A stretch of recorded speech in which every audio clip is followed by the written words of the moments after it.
할렐루야.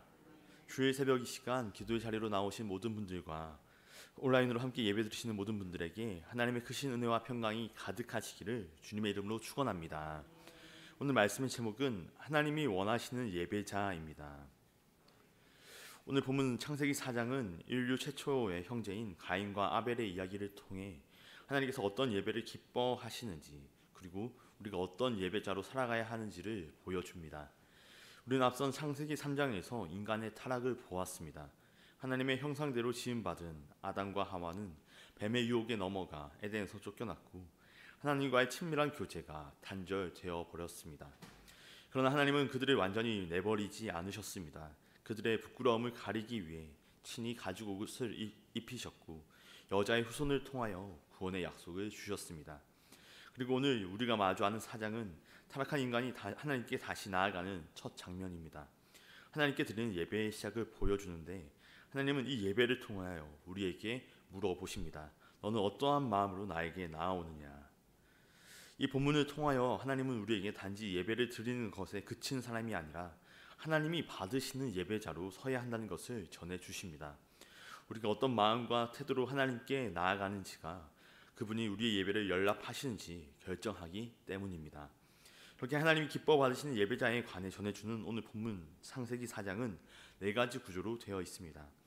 첫 번째 단락은 1절부터 7절로 연락된 재물과 거부된 재물입니다.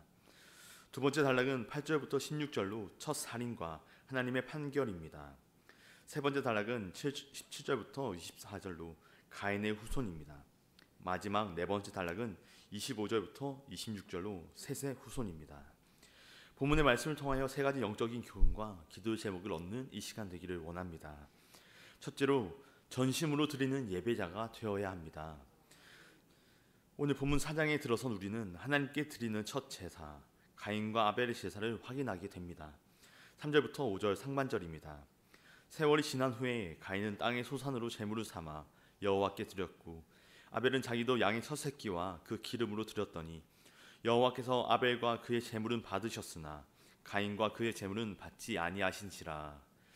가인은 땅을 일구는 농부였고 아벨은 양을 치는 목자였습니다. 각자 자신이 가진 것으로 하나님께 제물을 드렸습니다. 그런데 하나님은 아벨과 그의 제물은 받으시고 가인과 그의 제물은 받지 않으셨습니다. 왜입니까? 이 질문은 성경 속의 인물에 관한 것이 아니라 오늘을 사는 우리를 향하는 예배에 관한 중요한 질문이기도 합니다. 우리의 예배도 하나님이 받지 않으실 수 있다는 것을 보여주기 때문에 그렇습니다. 어떤 사람은 제물의 종류가 문제였다고 말합니다. 피 흘림이 있는 동물의 제사가 곡식 제사보다 우월하다는 것입니다. 그러나 레위기를 보면 하나님은 곡식 제사도 기꺼이 받으시는 것을 볼 수 있습니다. 제물의 종류가 문제가 아니었습니다. 어떤 사람들은 아벨은 첫 새끼를 드렸는데 가인은 그냥 땅의 소산을 드렸다고 말합니다. 즉 최고의 것을 드렸느냐 아니냐라는 차이라는 것입니다. 이것은 부분적으로 맞습니다. 그러나 더 본질적인 문제가 있었습니다. 이에 관하여 히브리서 11장 4절은 이렇게 증거합니다. 세번역 성경입니다. 믿음으로 아벨은 가인보다 더 나은 제물을 하나님께 드렸습니다. 핵심은 믿음입니다. 믿음으로 드렸다는 것입니다. 믿음은 하나님을 신뢰하고 의지하는 마음이며 그분이 내 삶의 주인이시라는 고백입니다. 아벨은 부모 아담과 하와를 통하여 하나님께 대하여 들었을 것입니다. 하나님이 세상을 만드셨다. 우리가 그분을 떠났지만 여전히 그분은 우리를 돌보시고 계신다. 그 말씀을 믿고 하나님을 온전히 신뢰하며 예배의 자리에 나아가는 것입니다. 반면 가인은 그러지 못했습니다.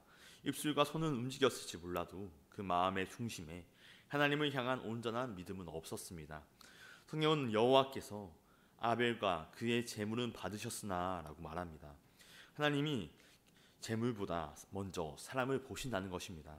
죄송합니다. 여기에서 쓰인 히브리어 단어 샤아는 주의 깊게 바라보다, 마음을 기울이다 라는 뜻으로 하나님께서 아벨의 마음을 깊이 살피시고 그의 예배를 기쁘게 받으셨다라는 뜻입니다. 사랑하는 여러분, 아벨이 드린 첫 새끼와 그 기름은 단지 좋은 것이 아니라 하나님이 나의 전부이십니다. 하나님께서 내 삶의 첫 자리에 계십니다 라고 하는 믿음의 고백입니다. 오늘 우리가 드리는 예배도 마찬가지입니다. 예배의 본질은 전심의 믿음과 헌신으로 하나님께 나아가는 것입니다. 형식만 갖춘 예배, 마지못해 드리는 예배는 하나님께서 기뻐 받으시지 않습니다. 그러나 마음과 뜻과 정성을 다하여 드리는 예배는 하나님께서 기쁨으로 받아주시는 줄로 믿습니다.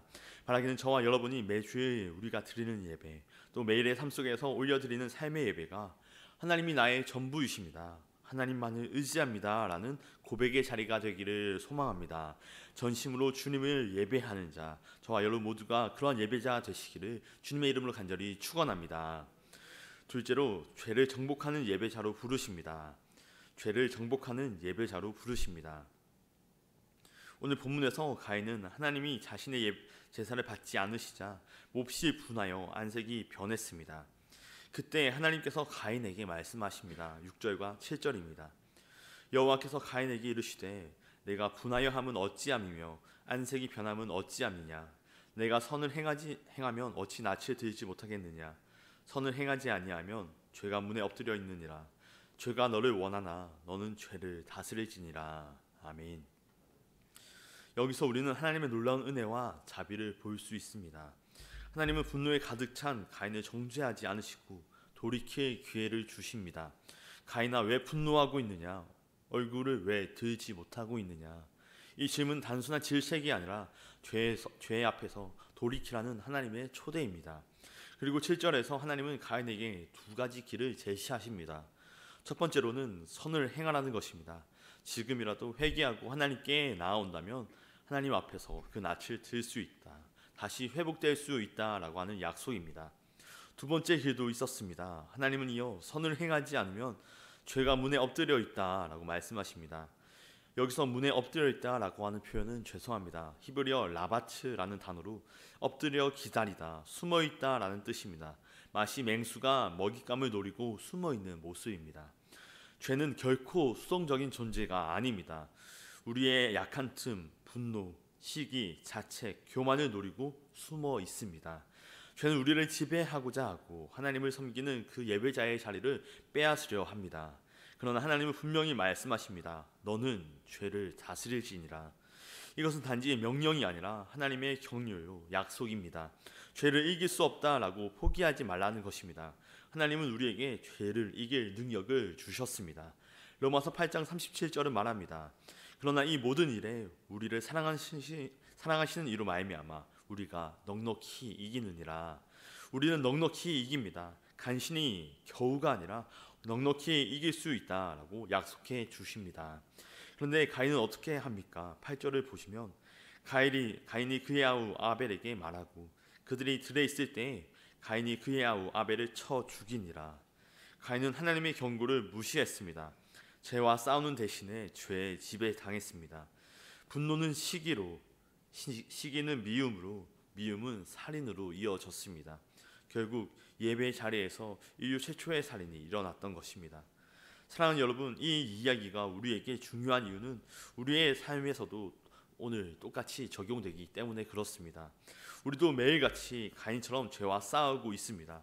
우리의 마음 문 앞에도 죄가 엎드려 있습니다. 누구에게는 분노로, 누구에게는 시기와 음란, 탐욕과 자만, 불신의 모습으로 우리 앞에 엎드려 있는 것입니다. 그러나 하나님은 오늘도 우리에게 말씀하십니다. 너는 죄를 다스릴지니라. 진정한 예배자는 주일에만 거룩한 사람이 아닙니다. 일상의 월요일부터 토요일, 주일을 준비하는 시간에 이르기까지 언제나 죄와 싸우는 사람입니다. 여기 올 때 나는 죄를 다스린다 라고 선포하며 넘어질 수 있는 그 자리를 또한 피하는 사람입니다. 또 넘어졌을 때라 할지라도 포기하지 않고 다시 일어나 하나님께 나아가는 사람, 그 사람을 죄를 정복하는 예배자로 하나님께서 세워주시는 줄로 믿습니다. 바라기는 저와 여러분이 그러한 예배자, 매일의 삶 속에서 죄와 끝까지 싸워 승리하는 예배자로 서시기를 주님의 이름으로 간절히 축원합니다. 끝으로 은혜로 회복되는 예배자로 부르십니다. 은혜로 회복되는 예배자로 부르십니다. 오늘 본문은 죄를 짓고도 회개하지 않은 가인에게 끊임없이 기회를 주시는 하나님의 은혜를 보여줍니다. 가인이 아벨을 죽인 후 하나님께서 다시 가인에게 말씀하십니다. 9절입니다. 여호와께서 가인에게 이르시되 내 아우 아벨이 어디 있느냐? 그가 이르되 내가 알지 못하나이다. 내가 내 아우를 지키는 자니이까. 이 질문은 에덴 동산에서 아담에게 하셨던 내가 어디 있느냐라고 하는 질문과 비슷합니다. 하나님은 모르셔서 묻지 않으십니다. 회개할 기회를 주시는 것입니다. 그러나 가인은 하나님 앞에서 뻔뻔하게 말합니다. 내가 알지 못하나이다. 내가 내 아우를 지키는 자니이까. 이것은 단순한 거짓말이 아닙니다. 책임을 회피하고 하나님께 반항하는 마음의 표현입니다. 그는 자신의 죄를 감추고 회개하기는커녕 무책임하게 되묻습니다. 10절입니다. 이르시되 내가 무엇을 하였느냐? 내 아우의 핏소리가 땅에서부터 내게 호소하느니라. 그러나 하나님은 모든 것을 보십니다. 아십니다. 그분 앞에서 어떤 죄도 숨길 수 없습니다. 하나님은 땅에서 울리는 피의 외침까지 들으시는 분이십니다. 그리고 하나님께서는 가인에게 그 죄에 대한 형벌을 선포하십니다. 땅이 다시는 그에게 소산을 내지 않을 것이고 그는 정처 없이 떠도는 자가 됩니다. 이 형벌은 단지 직업을 잃는 것이 아닙니다. 그동안 맺어온 땅과의 관계, 사람들과의 관계, 하나님과의 관계가 단절되는 것입니다. 죄의 결과는 언제나 관계의 파괴입니다. 그때 가인이 말합니다. 13절입니다. 가인이 여호와께 아뢰되 내 죄벌을 지기가 너무 무거우니이다.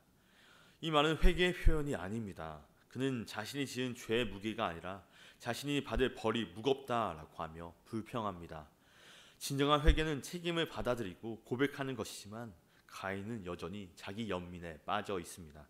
그럼에도 하나님은 놀라운 은혜를 베풀어 주십니다. 15절입니다. 여호와께서 그에게 이르시되 그렇지 아니하다. 가인을 죽이는 자는 벌을 7배나 받으리라 하시고 가인에게 표를 주사 그를 만나는 모든 사람에게서 죽임을 면하게 하시니라. 아멘. 이것이 복음입니다. 하나님은 가인을 죽이려고 하는 이들로부터 그를 보호하십니다.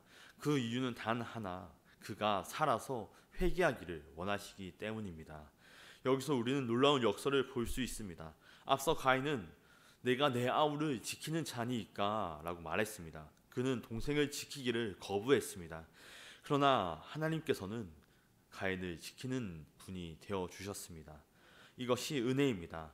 우리가 하나님께로부터 사랑받을 아무런 자격이 없어도 우리를 사랑하시는 것, 우리를 포기하지 않으시는 것, 하나님께서 베풀어 주시는 거저 주신 선물입니다. 로마서 5장 8절은 말합니다. 우리가 아직 죄인 되었을 때 그리스도께서 우리를 위하여 죽으심으로 하나님께서 우리에 대한 자기의 사랑을 확증하셨느니라. 아멘. 하나님께서는 우리가 완전해서가 아니라 우리가 죄인일 때 먼저 사랑해 주셨습니다. 가인은 회개의 기회를 놓쳤으나 우리는 그 기회를 붙잡을 수 있습니다. 왜냐하면 우리에게는 가인보다 더 큰 은혜, 곧 예수 그리스도의 보혈이 있기 때문입니다. 아벨의 피는 복수를 외쳤지만 예수님의 피는 용서를 외치시기 때문에 그렇습니다. 사랑하는 여러분, 우리는 때로 넘어지고 실패할 수 있습니다. 그러나 그 끝이 아닙니다. 하나님의 은혜는 실패보다 큽니다. 예수님의 피는 어떤 죄도 씻을 수 있는 능력이 있습니다. 넘어졌을지라도 다시 일어서는 것, 자책보다 회개를 택하는 것, 하나님이 우리에게 원하시는 참된 예배자의 모습인 줄로 믿습니다. 바라기는 저와 여러분 모두가 어떤 실패 속에서도 하나님의 은혜를 붙잡으며 넘어져도 다시 일어서서 죄로부터 돌이켜 거룩한 삶으로 나아가는 회복의 예배자로 살아가시기를 주님의 이름으로 간절히 축원합니다. 기도하겠습니다. 사랑과 은혜가 충만하신 하나님 아버지, 오늘도 우리를 기도의 자리로 인도하여 주시고 말씀을 통하여 은혜 주시니 감사드립니다. 우리의 전심을 원하시는 주님 앞에 중심의 예배를 드리는 우리가 되게 하여 주시옵소서. 아벨처럼 믿음으로 주 앞에 나아가게 하여 주옵시고 가인처럼 분노와 시기에 머물지 않으며 죄를 다스리는 예배자로 서길 원하오니 성령께서 늘 주장하여 주옵시고 주의 말씀을 따라 빛 가운데로 걸어가게 하여 주시옵소서. 거룩한 주의 주님께 올려드리는 모든 예배의 자리들마다 그러한 주의 은혜를 경험케 하여 주옵시고 주의 인재와 영광이 가득한 시간 되게 하여 주시옵소서. 시간 주님의 전에 나와 간절한 기도의 제목과 함께 올려드리는 귀한 예물의 손길들이 있습니다. 이 예물이 쓰이는 곳마다 주의 나라가 확장되고 복음을 통한 생명 구원의 역사가 왕성히 일어나게 하여 주시옵소서. 드린 손길 위에도 주께서 늘 함께하여 주시어서 하늘의 신령한 복과 땅에 기름진 축복을 누리는 복된 삶으로 인도하여 주시옵소서. 우리 구주 예수 그리스도의 이름으로 간절히 기도하옵나이다. 아멘.